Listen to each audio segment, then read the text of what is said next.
Hi guys, current affairs funda में आप सभी का स्वागत है। मैं हूं आपके साथ अभिषेक शर्मा और इस वीडियो में हम 11 जुलाई तक के सभी इंपॉर्टेंट करंट अफेयर्स कवर करने वाले हैं। हमेशा की तरह आप वीडियो को अंत तक जरूर देखिएगा, आज भी आपको काफ़ी कुछ जानने के लिए मिलेगा। साथ ही गाइस, इस सेशन को शुरू करने से पहले आप सभी को बताना चाहूँगा, यदि आप हमारे daily current affairs PDF, weekly PDF और मंथली पीडीएफ चाहते हैं तो इस वीडियो के फर्स्ट कमेंट में दिए गए लिंक पर क्लिक करके पा सकते हैं। ज़्यादा जानकारी के लिए आप इस स्लाइड पर दिए गए सभी पॉइंट्स को जरूर पढ़ें और कोई भी आपका डाउट हो, कुछ भी आप पूछना चाहें तो हमें कमेंट बॉक्स में ज़रूर लिखें। तो चलिए फिर करते हैं शुरुआत इस वीडियो सेशन की। किस देश ने तीसरी G20 वित्त मंत्रियों और सेंट्रल बैंक गवर्नर्स की बैठक की मेजबानी की? ऑप्शंस आपके सामने हैं और सही आंसर होगा option A. So Italy hosted the third G20 finance ministers and central bank governors meeting. और इसमें भारत की ओर से जो यूनियन फाइनेंस मिनिस्टर हैं और कॉरपोरेट अफेयर्स मिनिस्टर हैं निर्मला सीतारमन, इन्होंने इसमें पार्टिसिपेट किया है।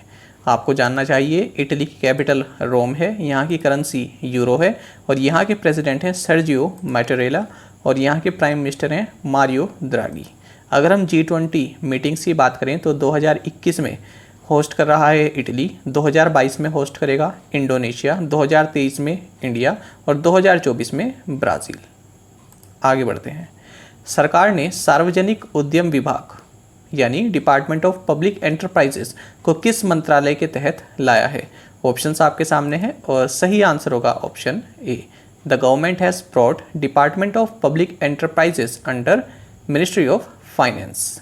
तो जानते हैं इस न्यूज़ के बारे में। तो देखिए, सेंट्रल गवर्नमेंट ने क्या किया है, जो डिपार्टमेंट ऑफ पब्लिक एंटरप्राइजेज है इसको मिनिस्ट्री ऑफ फाइनेंस के अंतर्गत उसके दायरे में अब ला दिया है। पहले ये ministry of heavy industries and public enterprises इसके दायरे में आता था। और ये जो इसमें रूल्स अप्लाई हुए हैं तो आप इसको कह सकते हैं कि ये government of India allocation of business 361 amendment rules 2021 के तहत ऐसा किया गया है। साथ ही आपको जानना चाहिए फ्रेंड्स कि भारत सरकार ने 2021-22 के लिए जो डिसइन्वेस्टमेंट टारगेट रखा है वो है 1.75 लाख करोड़ रुपीस का, क्योंकि ये इसी से जो रिलेटेड है, इसी डिपार्टमेंट ऑफ पब्लिक एंटरप्राइजेस से रिलेटेड है। ठीक है, तो इसलिए यहाँ पर मैंने आपको ये बता दिया है, ये आप याद रखिएगा, आपके एग्जाम में पूछा जा सकता है। डिसइन्वेस्टमेंट टारगेट कितना है 2021-22 के लिए? 1.75 लाख करोड़ रुपीज़ का। तो देखिए, अगर हम मिनिस्ट्री ऑफ फाइनेंस की बात करें तो पहले इसमें एक तो एक्सपेंडिचर डिपार्टमेंट आता है, रेवेन्यू आता है और इकोनॉमिक अफेयर्स आता है। उसके बाद फिर इसमें फाइनेंशियल सर्विसेज भी ऐड किया गया, फिर दीपम भी ऐड किया गया और पब्लिक एंटरप्राइजेस भी इसमें ऐड किया गया है। विंबलडन महिला एकल खिताब विजेता ऐश बार्टी किस देश से है? ऑप्शंस आपके सामने हैं और सही आंसर होगा option D. So Wimbledon women's singles title winner Ash Barty is from Australia.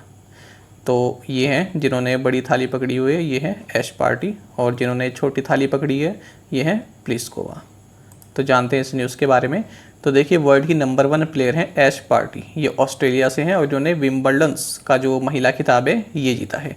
किसे हराया है? चेक रिपब्लिक की कैरोलिना प्लिस्कोवा को इन्होंने फाइनल में हरा दिया है।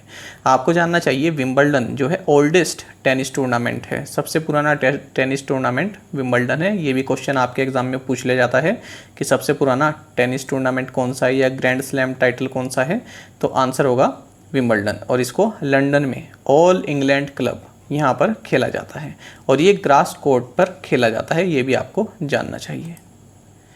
भारत में नए अमेरिकी राजदूत के रूप में किसे नामित किया गया है? ऑप्शंस आपके सामने हैं और करेक्ट आंसर होगा option C. So Eric Garcetti has been nominated as the new US ambassador to India. जानते हैं इस न्यूज़ के बारे में। तो यूएस प्रेसिडेंट जो बाइडन ने लॉस एंजलिस के मेयर हैं ये एरिक गारसेटी, इनको भारत में एम्बेसडर के रूप में नामित किया है। तो अभी मंजूरी मिलेगी, सीनेट से मंजूरी मिलेगी, उसके बाद ही यहाँ पर आएंगे। और ये किसे रिप्लेस करेंगे? तो डोनाल्ड ट्रंप द्वारा केनेथ जस्टर इनको भारत में अपॉइंट किया हुआ था, तो जनवरी में इन्होंने जो है अपने इस पद को छोड़ दिया था, तो उसके बाद से जो है यहाँ पर ये पद खाली है। लेकिन अभी हाल ही में यूएस एम्बेसी ने जो है न्यू दिल्ली में ये यूएस की ओर से जो भी कामकाज है, जो एम्बेसडर वाला कामकाज है, ये देखने के लिए इंटरिम चार्ज डी अफेयर्स मतलब एक तरह से आप इन्वेस्टर ही कह सकते हैं, थोड़े छोटे लेवल के। तो अतुल केशव इनको अपॉइंट किया हुआ था। तो जो भी एम्बेसडर के काम है वो यही देख रहे थे, अतुल केशव। तो अब जो है ये परमानेंट एम्बेसडर आ जाएंगे Eric Garcetti. Max Bupa health insurance और किस बैंक ने बैंक एश्योरेंस साझेदारी में प्रवेश किया है? ऑप्शंस आपके सामने हैं और करेक्ट आंसर होगा option B. So Max Bupa health insurance and Axis bank have entered into a bank assurance partnership. जानते हैं इस न्यूज़ के बारे में। तो देखिए, मैक्स बूपा हेल्थ इंश्योरेंस ने बैंक एश्योरेंस पैक्ट किसके साथ साइन किया है? एक्सिस बैंक के साथ। आपको जानना चाहिए मैक्स बूपा हेल्थ इंश्योरेंस, इसके एमडी एंड सीईओ है कृष्णन रामचंद्रन, न्यू दिल्ली में इसका जो है ऑफिस है। और जो एक्सिस बैंक है इसके MD and CEO Amitabh Chaudhary हैं और इसका हेड ऑफिस है मुंबई में। देखिए, बैंक एश्योरेंस का मतलब क्या होता है, पहले आप इंग्लिश में पढ़ लीजिए। A bank assurance is a relationship between a bank and an insurance company that is aimed at offering insurance products to the bank's customer. देखिए क्या मतलब हुआ, इसमें क्या होता है कि एक पैक्ट साइन हो जाता है किसी भी इंश्योरेंस कंपनी और किसी भी बैंक के बीच में। तो इंश्योरेंस कंपनी ये कहती है बैंक को कि जो भी हमारी पॉलिसीज़ हैं, जो हमारे प्रोडक्ट्स हैं, उनको आप अपने कस्टमर्स को ऑफ़र कीजिए।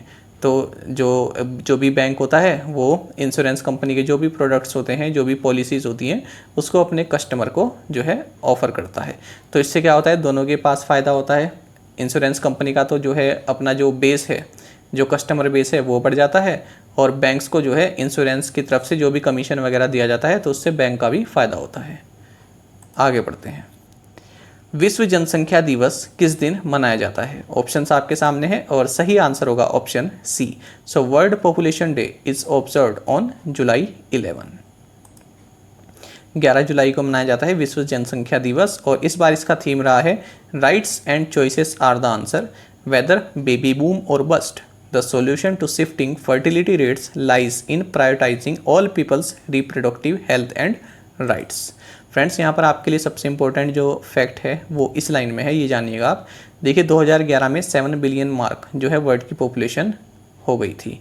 अब ऐसा कहा जा रहा है कि देखिए, और ये याद रखिए फ़िलहाल 7.7 बिलियन है, और अब ये कहा जा रहा है कि 2030 में 8.5 बिलियन हो जाएगी, 2050 में 9.7 बिलियन हो जाएगी, और 2100 में 10.9 बिलियन हो जाएगी। तो ये कहा है यूनाइटेड नेशंस ने। तो ये आपके लिए काफ़ी इंपॉर्टेंट है।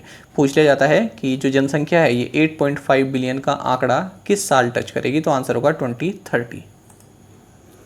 किस लघु वित्त बैंक ने ग्राहकों के वेतनभोगी वर्ग को ऋण वितरित करने के लिए लोन टैप के साथ समझौता किया है? ऑप्शंस आपके सामने हैं और सही आंसर होगा option D. So Ujjivan small finance bank has tied up with LoanTap to disperse loans to salaried segment of customers. जानते हैं इसके बारे में। देखिए, लोन टैप क्या है? ये एक डिजिटल लेंडर है, यानी कि एक डिजिटल प्लेटफॉर्म है जिसके थ्रू आप ऑनलाइन लोन ले सकते हैं। तो अब उज्जीवन स्मॉल फाइनेंस बैंक क्या करेगा, इस प्लेटफॉर्म के थ्रू अगर कोई लोन लेना चाहता है, जो सैलरीड कस्टमर है वो लोन लेना चाहता है, तो इस प्लेटफॉर्म के थ्रू ले सकता है। और कितने तक का लोन? 1 लाख से 10 लाख रुपए तक का लोन ले सकता है, ठीक है। और इसकी मैक्सिमम जो सीमा रहेगी वो 48 महीने की रहेगी। आपको जानना चाहिए, उज्जीवन स्मॉल फाइनेंस बैंक के एमडी एंड सीईओ नितिन चुग हैं और इसका हेडक्वार्टर्स बेंगलोर कर्नाटक में स्थित है। साथ ही इसका स्लोगन है build a better life. DRDO और निम्नलिखित में से किसने रक्षा प्रौद्योगिकी में नियमित एमटेक कार्यक्रम लॉन्च किया है? ऑप्शंस आपके सामने हैं और सही आंसर होगा option C. So DRDO and AICTE has launched regular MTech program in defence technology. तो डिफेंस टेक्नोलॉजी में एमटेक प्रोग्राम लॉन्च किया गया है डीआरडीओ और all India council for technical education के द्वारा। तो AICTE से जो भी एफिलिएटेड कॉलेजेस हैं उन सभी में ये कोर्स अब चालू किया जाएगा, ठीक है, डिफेंस टेक्नोलॉजी में। साथ ही आपको जानना चाहिए डीआरडीओ के चेयरमैन हैं डॉक्टर जी सतीश रेड्डी और AICTE के चेयरमैन हैं प्रोफेसर अनिल डी सहस्त्रबुद्धे। निम्नलिखित में से किसने ओरल कैंसर के जीनोमिक वेरिएंट का दुनिया का पहला डेटाबेस तैयार किया है? ऑप्शंस आपके सामने हैं और सही आंसर होगा option C. So DBT-NIBMG has created the world's first database for genomic variants of oral cancer. तो ओरल कैंसर का जो जीनोमिक वेरिएशन है इसका डेटाबेस तैयार किया है DBT national Institute of biomedical genomics ने। देखिए इसके अंदर ज़्यादा नहीं जाएंगे, डीप नहीं जाएंगे कि क्या चीज़ होती है, क्योंकि हमारे काम का नहीं है। ठीक है, तो ये इस तरह का एक पहला डेटाबेस है पूरे वर्ल्ड में, इसलिए ये क्वेश्चन आपके लिए इम्पोर्टेंट है। और क्या नाम है इस डेटाबेस का? नाम दिया गया है DB जेनवॉक। DB जेनवॉक इस डेटाबेस का नाम दिया गया है। और ये फ्री है बिल्कुल। ठीक है, इसको ये डेटाबेस फ्री है। साथ ही आपको जानना चाहिए जो ये national Institute of biomedical genomics है, ये कोलकाता वेस्ट बंगाल में स्थित है। निम्नलिखित में से किसने आवर्ती, जिसे आप बोलते हैं रिकरिंग भुगतान के लिए मास्टर कार्ड के साथ भागीदारी कर मैंडेट HQ लॉन्च किया है? ऑप्शंस आपके सामने हैं और सही आंसर होगा option B. So Razorpay has partnered with Mastercard to launch mandate HQ for recurring payments. जानते हैं इस न्यूज़ के बारे में। तो देखिए एक पेमेंट इंटरफेस लॉन्च किया है जिसका नाम है मैंडेट HQ। तो किसने लॉन्च किया है? रेजरपे ने मास्टर कार्ड के साथ मिलकर इसको लॉन्च किया है। तो इससे क्या होगा, अब जो भी रिकरिंग पेमेंट्स होती है, मान लीजिए किसी बैंक का आपके पास आप बैंक का मान लीजिए आपके पास HDFC बैंक का जो है कार्ड है, डेबिट कार्ड है, तो अब उससे जो है रिकरिंग पेमेंट करने के लिए आपको आसानी रहेगी, क्योंकि वो बैंक जो है मैंडेट HQ इस पेमेंट इंटरफेस को यूज़ करेगा। और साथ ही आपको जानना चाहिए रेजरपे इसके CEO हर्षिल माथुरे और हेडक्वार्टर्स बेंगलुरु में स्थित है। फ्रेंड्स, रिकरिंग पेमेंट का मतलब भी जस्ट समझ लेते हैं। देखिए रिकरिंग पेमेंट का मतलब होता है, मान लीजिए एक एग्जांपल से समझते हैं। देखिए आपको इलेक्ट्रिसिटी बिल देना है, तो आपने जो है फ़ोन पे से आप अपना इलेक्ट्रिसिटी बिल देते हैं। साथ ही फ़ोन पे आपको बता भी देता है कि आपका इलेक्ट्रिसिटी बिल पेंडिंग है, या फिर LIC की किस्त आप भरते हैं तो वो भी आपका बता देता है। तो आप क्या करते हैं, बार बार अगर आप जो है बार बार फिर से लॉगिन करके फिर से आप जो है फिर से अपना पूरा अकाउंट डालें, ठीक है, वेरीफाई करें, इस तरह से अगर आप नहीं करना चाहते तो आप क्या करते हैं, फ़ोनपे को इजाज़त दे देते हैं कि आप हमारे महीने से हर महीने आप हमारे अकाउंट से हर महीने कुछ ये जो बिल आता है उसकी रकम काट लेना। मान लीजिए अब अगले महीने आपका बिजली का बिल आया 2400 रुपये, तो अब फ़ोन पे जो है अपने आप ही आपके जो आपने जो कार्ड की डिटेल जो सेव की हुई है उसमें से कट कर लेगा। ठीक है, आपकी इजाज़त लेने की उसमें ज़रूरत नहीं है, क्योंकि आपने एक बार दे दिया है कि आप हमारे उससे कट कर सकते हैं। इसी तरह से आप OTT प्लेटफॉर्म, मान लीजिए कोई मंथली वाला आप पैक लेते हैं, ठीक है, तब भी आप जो है जो ये पेमेंट ऐप होती है इनको कह सकते हैं कि हर महीने आप जो है हमारे उससे अकाउंट से पैसे काट लिया कीजिए, हमसे मत पूछा कीजिए। तो उसको बोलते हैं रिकरिंग पेमेंट्स। अब ये जानिएगा फ्रेंड्स, ये हाल ही का एक RBI का सर्कुलर है। तो देखिए RBI ने ये कहा है कि अब जो 5000 रुपये से कम वाले जो ट्रांजैक्शन है, जो रिकरिंग ट्रांजैक्शन है, जिनकी मैंने आपको भी बात बताया कि जिसमें आपको बार बार इजाज़त देने की ज़रूरत नहीं होती, वो अपने आप काट लेते हैं जब भी बिल आता है आपका। तो देखिए 5000 रुपये से नीचे तक के जो भी ट्रांजैक्शन है उसके लिए RBI ने ये कहा है कि आपको AFA यानी एडिशनल फैक्टर ऑफ ऑथेंटिकेशन इसको लागू करना है। अब ये मेरे ख्याल से ये ऐसा है कि एक OTP तो भेजा ही जाएगा, ठीक है, ऐसा नहीं होगा कि अपने आप काट लिया, एक OTP आपको भेजना ही पड़ेगा। इस तरह से ये एक एडिशनल फैक्टर ऑफ ऑथेंटिकेशन है। तो ये रिजर्व बैंक ऑफ इंडिया ने कहा है कि इसको आपको लागू करना है 30 सितंबर 2021 तक। तो आई होप आप इसको समझ गए होंगे रिकरिंग पेमेंट का मतलब क्या होता है और ये एडिशनल फैक्टर ऑफ ऑथेंटिकेशन क्या है, जिसे कहा गया है कि 30 सितंबर 2021 तक आपको जो है लागू करना है। ये काफ़ी इंपॉर्टेंट है फ्रेंड्स, ये पूरा का पूरा इसको आप ही ध्यान रखिएगा। 2021 स्क्रिप्स नेशनल स्पेलिंग बी प्रतियोगिता का विजेता कौन है? ऑप्शंस आपके सामने है और सही आंसर होगा option D. So Zaila Avant-garde is the winner of the 2021 Scripps National Spelling Bee contest. तो देखिए ये जो जेला अवंत गार्ड हैं ये न्यू ऑर्लियंस एरिया लुइसियाना से हैं और इन्होंने 2021 का स्क्रिप्स नेशनल स्पेलिंग बी ये कंपटीशन जीता है और ये कंपटीशन जीतने वाली ये जो है पहली अफ्रीकन अमेरिकन चैम्पियन बन गई हैं। तो काफ़ी इंपॉर्टेंट क्वेश्चन है। तो इन्होंने क्या किया, जो ये आपको वर्ड दिख रहा है इसको बिल्कुल सही स्पेल किया है। इसको स्पेल किया इन्होंने मोरिया, मोरिया। तो ये इसकी सही इसको जो है स्पेल इसको इस तरह से किया गया और प्रोनाउंसिएशन भी इसका यही है मोरिया। तो ये जो है एक तरह का प्लांट होता है, इस पर काफ़ी सुंदर फ्लावर्स भी आते हैं। तो ये इन्होंने बिल्कुल सही बताया था, तो इनको फिर ये जो है ये कंपटीशन इन्होंने जीत लिया है। हाल ही में भारतीय सेना ने जम्मू कश्मीर के गुलमर्ग में फायरिंग रेंज का नाम किस बॉलीवुड अभिनेत्री के नाम पर रखा है? ऑप्शंस आपके सामने हैं और सही आंसर होगा option A. So the Indian Army has recently named a firing range at Gulmarg in Jammu and Kashmir after Vidya Balan. तो विद्या बालन फायरिंग रेंज इसका नाम रखा गया है। साथ ही आपको जानना चाहिए विद्या बालन जो है इसलिए भी न्यूज़ में है क्योंकि इन्हें academy of motions pictures arts and sciences जो कि ऑस्कर्स की जो गवर्निंग बॉडी है, तो इसके लिए भी यहाँ पर इनको इनवाइट किया गया है विद्या बालन को। किस राज्य ने आधिकारिक तौर पर जीका वायरस के पहले अपने मामले की पुष्टि की है?